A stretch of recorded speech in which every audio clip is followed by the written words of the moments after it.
देश की सबसे तेज रफ्तार वाली रैपिड रेल सेवा नमो भारत अब एक और बड़ी क्रांतिकारी यात्रा की ओर बढ़ रही है।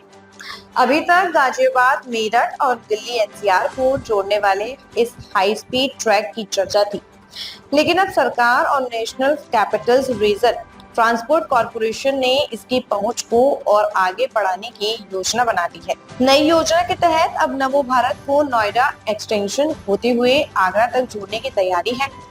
इसका मतलब यह हुआ कि अब गाजियाबाद से आगरा का सफर भी रैपिड रेल से महज कुछ घंटों में पूरा किया जा सकेगा।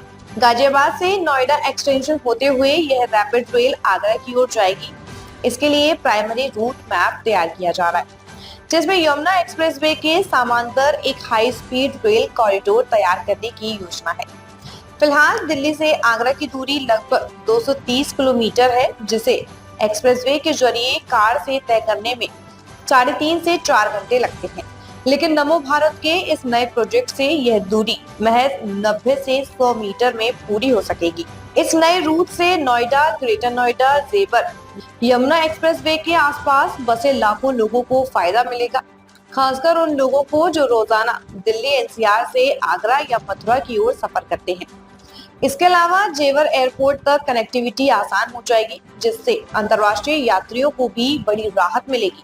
आगरा भारत का एक प्रमुख पर्यटन स्थल है, जहां देश विदेश से लाखों पर्यटक हर साल ताजमहल देखने आते हैं। ऐसे में अगर दिल्ली एनसीआर से आगरा तक एक तेज और विश्वसनीय ट्रांसपोर्ट सुविधा मिल जाए, तो टूरिज्म सेक्टर को जबरदस्त बढ़ावा मिलेगा। इससे स्थानीय व्यापार, होटल उद्योग और शिल्पकारों को भी सीधा फायदा मिलेगा। नमो भारत पूरी तरह इलेक्ट्रिक आधारित है और यह कार्बन उत्सर्जन को घटाने में मदद करता है।